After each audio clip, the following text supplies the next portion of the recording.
China is stepping up scrutiny of inbound foreigners and tightening border control after the number of single-day imported coronavirus cases set a record, helping double the daily number of newly detected infections.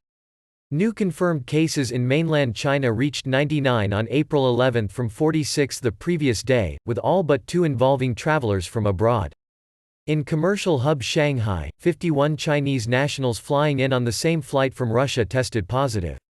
The risk of imported cases has increased dramatically, Wen Guohui, mayor of Guangzhou, an economic hub in southern China, told a news conference on Sunday.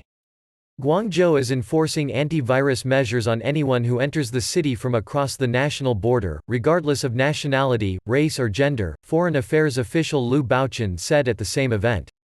"We hope foreigners can strictly abide by anti-virus rules as Chinese do," he said.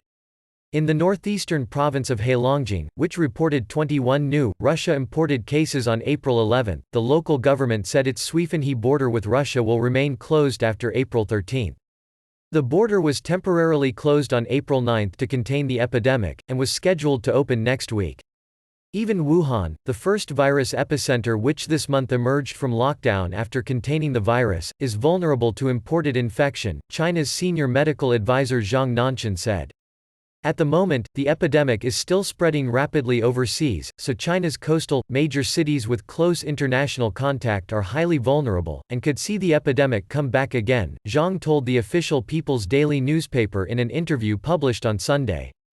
Zhang cautioned with the world's virus epicenter shifting from Europe to the United States, it is too early to judge whether the pandemic's peak is imminent. It's not yet time to take off masks, he said, adding China's enforcement of anti-virus measures offers experience to other countries seeking to contain the disease. Mainland China reported 99 new coronavirus cases on April 11, more than doubling from the previous day to reach a one-month high, showed data from China's National Health Commission. Just 2 out of the 99 cases were locally transmitted. Shanghai contributed more than half of the imported cases.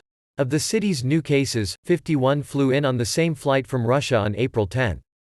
The 52nd case involved a Chinese national arriving from a trip to Canada.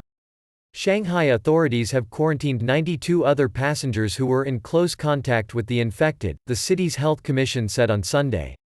The 21 imported cases confirmed on April 11 in China's Heilongjiang province all involved Chinese nationals traveling from Russia. To help Russia combat the virus, a group of Chinese medical experts arrived in Moscow on Saturday along with a batch of antivirus equipment, the official Xinhua news agency reported on Sunday. In addition, highlighting another major source of risk, newly reported asymptomatic coronavirus cases nearly doubled to 63 on April 11, from 34 the previous day. The country's tally of infections now stands at 82,052, with 3,339 deaths. In an apparent response to criticism of mistreatment of foreigners, officials in Guangzhou said it treats foreigners and Chinese nationals equally in enforcing anti-virus measures. Several African countries have demanded that China tackle concerns that Africans in Guangzhou are being mistreated and harassed amid fear the virus could spread from imported cases.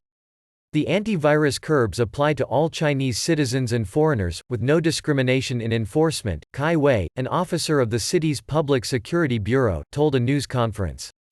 He said foreigners and nationals alike must abide by rules or else face punishment.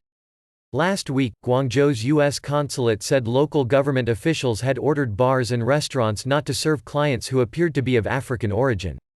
Those in contact with anyone from Africa faced mandatory virus tests followed by quarantine, regardless of recent travel history or previous isolation, the U.S. consulate said in a statement, advising African Americans or those who feared being targeted to stay away.